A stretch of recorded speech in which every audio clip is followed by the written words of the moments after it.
Morning, people. I think a lot of introductions have been done, context has been set.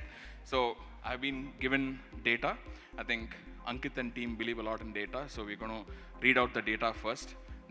While he was talking about, say, 95 lakh, 95 million, whatever, there are some reports which are talking about 20%, hardly 20% of the 5 million students that graduate every year. Thankfully, they are not passing out. That would be only in MBA colleges just before Freshers' Day when you pass out. Tough room. Anyways, less than 47% of all graduates are employable, and more importantly, 25% of MBAs or 20% of engineering, all these graduates are, found employable. So, setting context that there is a gap between what recruiters want, us as recruiters want, including the crowd, us as recruiters want. So there is a gap. What do we do? We all will have light bulb moments during this. And I have been asked to say by my PR team, and I hear from other PR teams as well, all what we are saying today are our personal views. It is not with respect to our brands we wear on our chest, okay? So all our personal views. Awesome. Let's kick start. Richa, I think the first question is you. Is a mic there. And I mean, you've worked in a few places, you've run a few tech, non-tech, and a few pigeon shows as well, according to Danish. You must have interacted with a lot of non-tech and MBA universities, right? What are the gaps you find here? Okay. Thank you for the question, Rohit.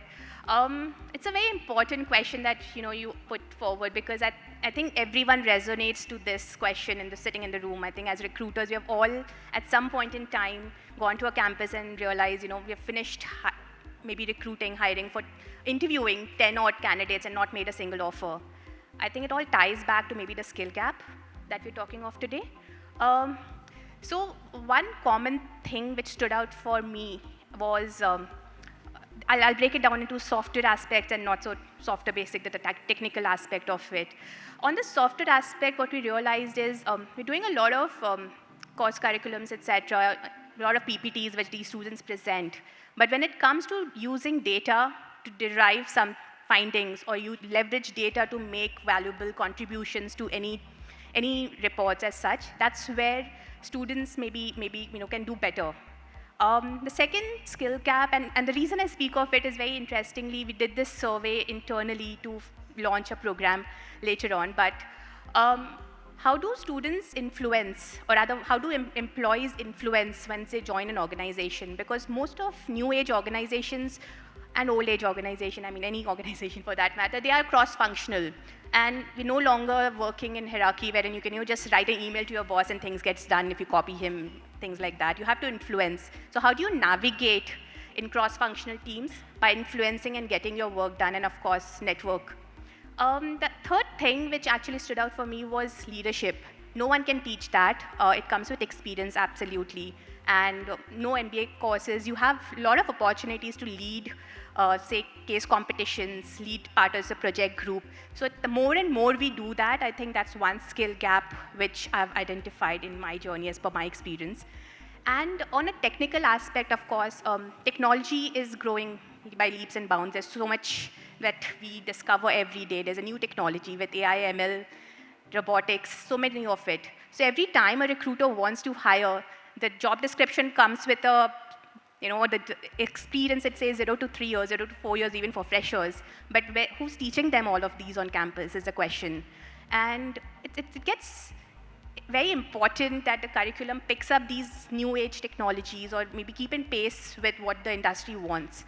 And the other thing, and this is, I'm quoting it from another survey which we were talking of, is on these MBA campuses when we go, still some of these MBA campuses have HBR case studies, a lot of age-old FMCG, which are amazing case studies, but might not be relevant for a lot of new age technology companies. And students actually quote, and I'm going to quote this, is we know what is marketing, but we don't know what a marketing manager does. So that was a light bulb moment for us. And we went back to actually go ahead and launch a program which could help upskill, but of course this is not the forum for it. But that was a learning I took back from a couple of these interactions with both students and recruiters. Awesome, thank you. So apart from Rangoli and all those things, we read a lot of surveys, and people who are from campuses, please realize that you don't know what a marketing manager does. It is important to talk about that. Shweta, over to you next. I mean, like a lot of us in this panel, you've been managing campuses for quite a few number of years right now. What innovative ways have you been able to come up with? How have you solved these gaps that you have encountered? Okay, thank you for that question. So let me first actually begin by saying that these traditional ways, they exist because it works, whether it's competitions, hackathons, simulations, or even internships for that matter. Of course, Unstop is a testament to that, that this works. Okay, slide. Ankit is happy. That's been slid in. Whoever Okay. is listening, they're happy. Okay. I'll speak to Shivam about that. But Discount milega. Discount will get. Okay, I'm happy.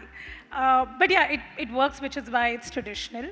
When it comes to innovative, so I'm not answering if L'Oreal has solved it, but my point of view on this is that there are two ways of looking at it. One way, of course, is that, and I think you've already made that point, that if the skill does not exist, it's up to us to really build that skill. So whether it means taking your leadership into the classroom and saying, hey, if you don't like what you're seeing, how do we teach them this? It could be a case study, it could be a simulation, it could be a simple credit course, right? I know I'm saying it's simple, but it's not, because if it was, we all would have done it.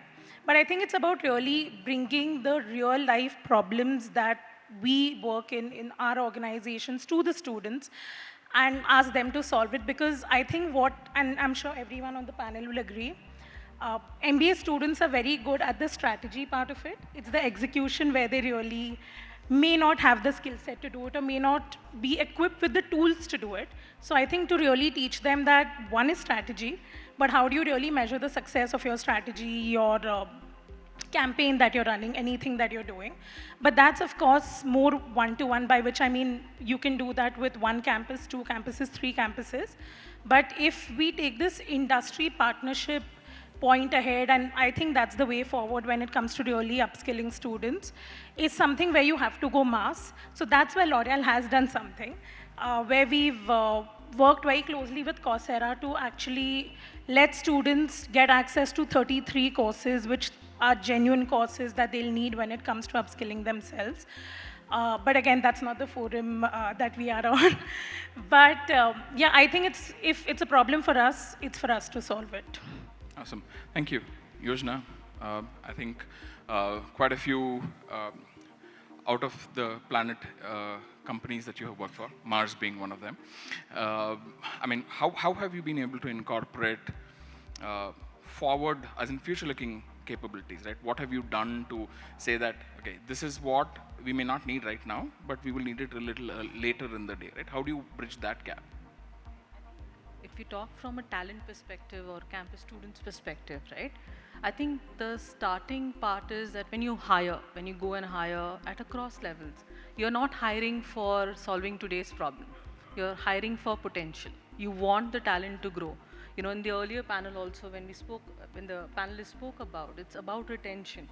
You know, you're taking effort, you know, be it through technology platforms like Unstop or to going through campuses. You want to actually ensure that you see longevity in that program, right? So I think some of the capabilities that you look for when you hire, be it a sales program, an engineering program, is will this talent, you know, grow in my organization in different ways, right? So different roles, longer tenures possibly, and what will the talent gain, what will the organization gain? So some of the pieces, which is, yes, data and analytics, technology, it's an ongoing journey, right? And irrespective of whichever sector, right, today technology is core to every sector, right? It's not only about technology companies, you know, doing the high-tech work. It's all the companies, you know, the local startups to local manufacturing companies to CPGs. Every company is today upbeat on technology, right? So I think the ability to navigate this complexity is something that you would want to build in this talent, right? And how as an organization you create that through your learning journeys, through development programs, this ability to manage this complexity. See, I mean, going back to many years back when I graduated, you know, when you graduate out of an MBA school, you feel, I have achieved my goal, let me relax, right? Arrived. You've arrived. My family member is happy. My batchmate may, which salary, who's getting higher, which company, etc., dream job, dream company list, all of that. But I think it's extremely important that the journey really starts there, because you start realizing who you are, what you're good at, what you're not good at, who can help you. Nobody teaches us, and unfortunately, campuses don't teach us to reach out, seek help. So lot of organizations like ours, but I'm sure all of yours, how do we provide that from a coaching, mentoring perspective, and then some of the learning and development initiatives, but constantly working with the team around how do you navigate this complexity. The world is complex than ever. So this is extremely important, and the race just begins, and that race is individual, it's not relative. Now every year I have to remind this, even after 16, 17 years of experience, I have to remind this to myself, that my race is individual race, it's not relative. The moment you realize that, the earlier you realize that, you achieve your journey faster. Awesome. I hope the students are listening. I mean, I would have liked to hear that advice when I passed out, but not passed out, but graduated. Anyway, so I think Unstop felt that they'd not have enough, obvious plugins in this event. So we have a plugin in terms of the head of sales itself here. So an obvious plugin here. Shivam, competitions, the survey said that competitions are the best way to engage. And what's your take on that? Is that an honest view?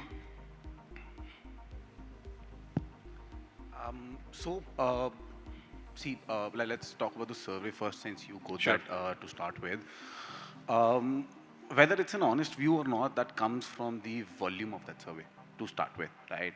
From their perspective, why they feel that's a different point altogether. Probably the amount of engagement, the amount of trust that they get, and the amount of experience that they get with that company because of getting into competition. Probably that's fueling it, right? But since you asked my personal opinion out of it, and yes, we have enough plugins, and I won't go into Unstop here. So, since you asked my personal opinion on it, I've been through a B school recently, right? And my experience there, in the starting first year, I did not participate in competitions. I wasn't interested. I thought academics, and that would help me grow. The first year, I realized I know nothing. When I started participating, and let's use the word participating not just with competitions. I'm saying when we start participating in any form of engagement, anything outside the scope of my curriculum, right? That's where I started learning. That's where I started knowing how the world around me is, and that gave me those insights. Now, when we go back to that question that whether or not it is genuine, I believe it's genuine because the amount of engagement in that is much higher. The amount of experience with that organization, understanding that what that organization is really doing, or understanding that if I as a candidate become a part of this organization in future, what I would be doing. If that comes out from that competition, that is why it's getting fueled. That competition is much better. Awesome. Thanks. Competitions, one part of it. I think there's another part which I think helps a lot of organization, and I think Richa, over to you again. What about evaluations, right? Because there is always this awesome term which all us recruiters use, cost of bad hire, right? And I believe personally believe that an evaluation is a good method to prevent that, right? What happens and what is your experiences with that? Right. I think that's a fair question, and I'm again going to relate it back to as a recruiter. A cost of a bad hire is a lot. It really takes a lot of time, effort, and the organization, everybody pays for it if it's a wrong hire. So it's important that you hire right, and it starts with the, I would say, selection process, which is evaluations in most cases. And as an organization, or I mean, you know, I've seen across multiple organizations, hiring bar at Amazon is pretty high, and we do have multiple rounds. I'm sure there are multiple memes and 8, jokes right? about 8. Was it 8? 7 or 8. You can keep guessing. Oh, damn. No, I want to know which round I was rejected. So coming back to it, you know, it's the reason, and I'm going to clarify it, is the reason because it's not one person making the decision, because there's such big chance if a hiring manager is interviewing that they're in a rush to make that offer, and it cannot be a chance you can take. So in most cases, hence we have multiple folks who may or may not be involved in the role. I mean, it might not benefit directly from that hire apart from the organization. So that's where you cut down the unbiased, you know, you cut down the bias, and it's an unbiased approach to take. But hire and develop the best is one of the LPs we have, which is basically the leadership principles. And it also is an integral part of our evaluation process, because of course, our interviewing process, we do not ask for functional fit questions. If anyone has sat through the interview, would know that it's very leadership development, leadership principle-based questions, and hence so many rounds. During the evaluation itself, the online assessment, which is supposed to be the primary, you know, selection process, or maybe the filtration process for us, there the evaluation it's a very scientific method to identify or get to know the candidate more. I will not use the word selection or rejection, but to get to know the candidate better. And leveraging that science to evaluate the candidate is the first step to, you know, and that's when, of course, the next stages is about meeting and interviewing, which goes to a 7 and 8 round that you called out. But having not one person take the call, and second is leveraging individuals' past behaviors, past successes to foresee or maybe take a bet on the candidate. Making bets, it's something and Amazon believes thoroughly in. So that's what it is. Awesome, thanks. We have spoken about some amount of evaluations. We have spoken about even taking assessments. But what are, Shweta, I think my question is to you. I heard there was a campaign that you guys ran on Unstop as well. It was called Brandstorm. How does that help you? What problems does that help you solve? Okay, thanks for the question. So Brandstorm is our corporate competition. It's one of our corporate competitions. It's our flagship corporate competition. Just some history, it's been around for 31 years. So for 31 years, it's been a source of talent for us. What we do with Brandstorm today, again, in partnership with Unstop over the last 4-5 years, but even before that, of course, is that, like Shubham was speaking right now, we mimic what life at L'Oreal is like, which means if you join us as a brand manager, you join us as someone in digital, as someone in sales, what is it that you would do in your job? We assess people on those skills. So I'll take an example. So learning agility is something that we really test people for, because L'Oreal, there's a little bit of chaos around it because it's beauty. It's an ever-changing industry, because of which there are things that will change. We need people who can sustain that change, who can really learn as we grow. Brandstorm really helps us test that.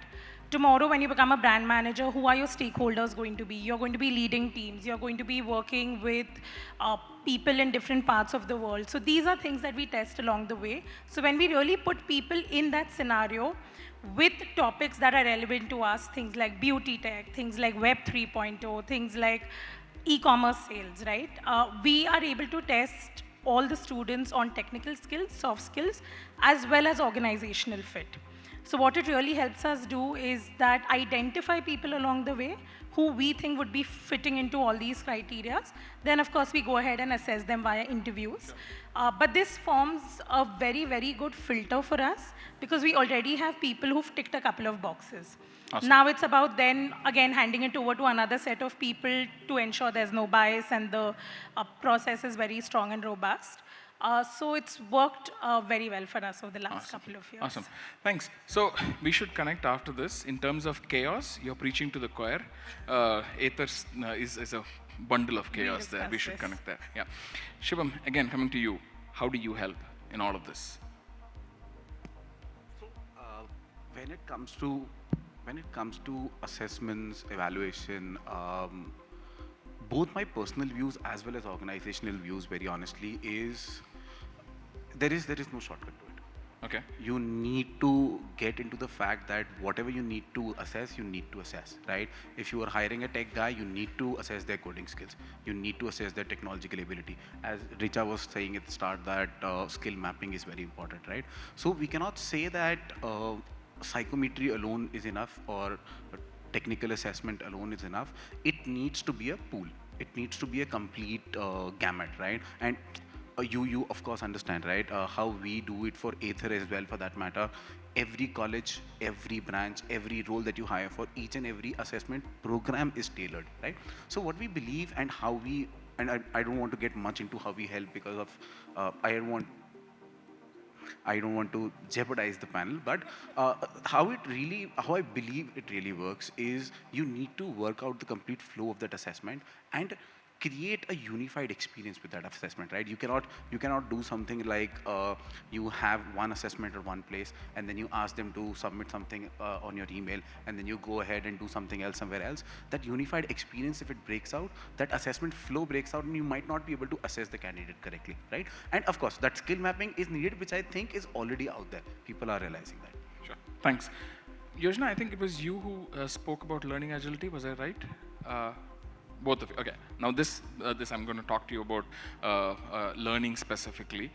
What kind of, how important is the culture of learning? What are the ways after a person joins? So if you see, we have gone through the life cycle of a student taking assessments, participating in some of these things, and then they are back in the organization right now. What kind of a culture of learning? What do you think helps? I think possibly I want to go back to, I know there are a lot of campuses and placement officers in the crowd today, right? I think it's important to go back to our campuses too on what are we learning, right? And I think particularly when how are you preparing yourself for organizations? Summers or doing summer internships is a great way, True. right? Even if you're not in the top premium or the next tier or whatever we want to call it, ask, reach out, and seek for summer internship.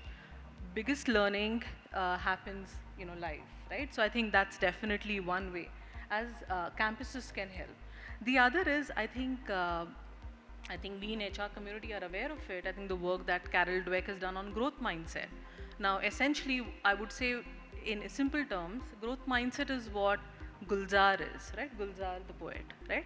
He came up with amazing poetry and lyrics in 1970s, 1960s, and he just delivered Ponniyin Selvan, right?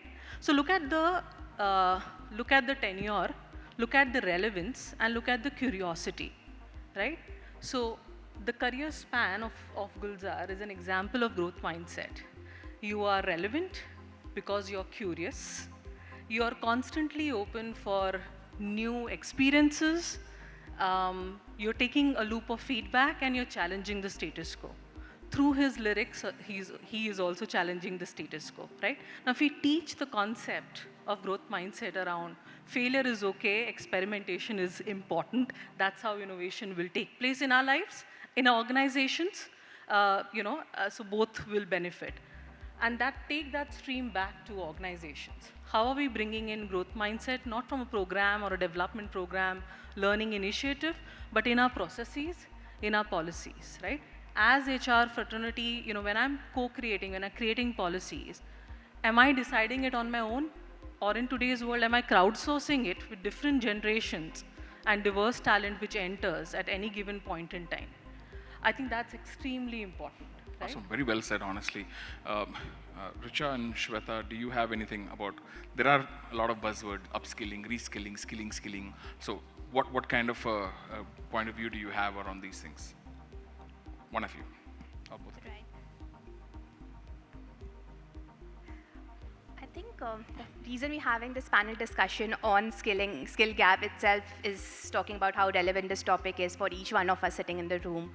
I think the skill gap, of course, is something which Shweta touched upon initially. Is of course when you're recruiting, that's the first stage where you get to learn about, or when you get to know about the skill gap. But of course, once you've made a hire, you've put a bet on that person or an individual, it's up to the organization to ensure that individual is keeping pace and is keeping up to the, this required skill sets which are prevalent today. So for instance, I'm sure there are multiple organizations which do that.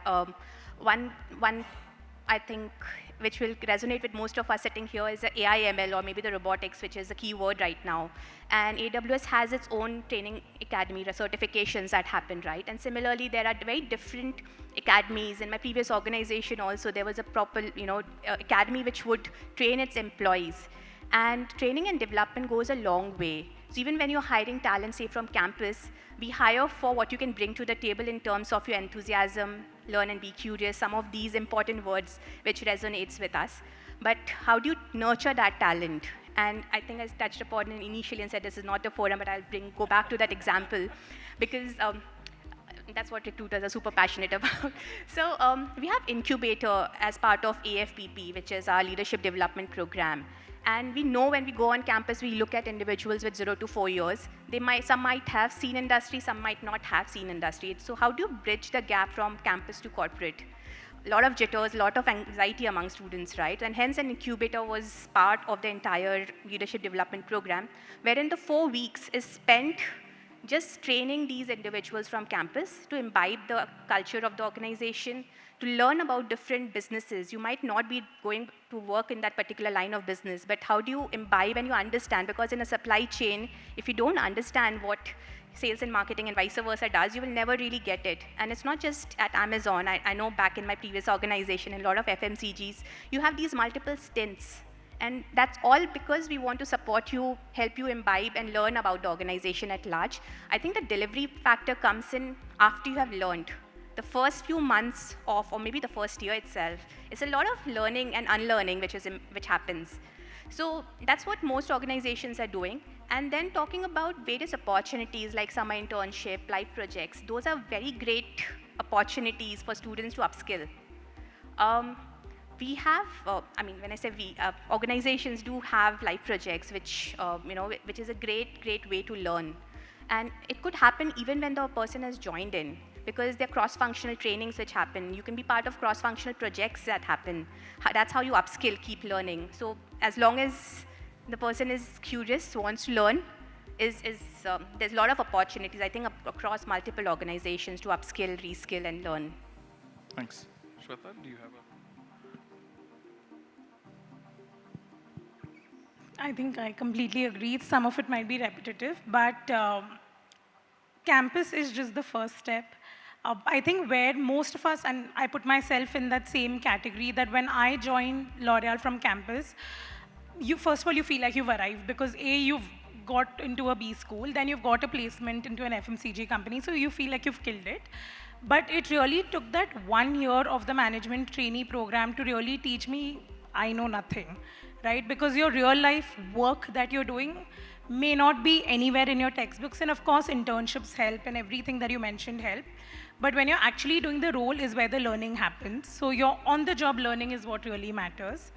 And cross-functional learning, I think, is the most important thing, something we are putting a lot of emphasis on today. Just to give you an example, within the fraternity itself, so as someone who leads campus, today one of the projects that I'm working on, or rather have the opportunity to work on, is job evaluation, which has nothing to do with my role because it's campus only, right? So I think these opportunities need to be created. Somewhere we also put students at a disadvantage, young talent at a disadvantage, and we say that you're from ABC University, you should know this. That's not true. So somewhere that onus to nurture needs to be there, but yes, with the right resources to also equip them. Awesome. I think you should just start naming the management trainee program as Jon Snow. Okay. Tough room. Anyways, Shivam, last minute. Any other opportunities we have missed in this entire life cycle? Post-hiring, probably? So before post hiring, honestly, the unstop guy in me is right now jumping out of the seat, listening to what people are saying.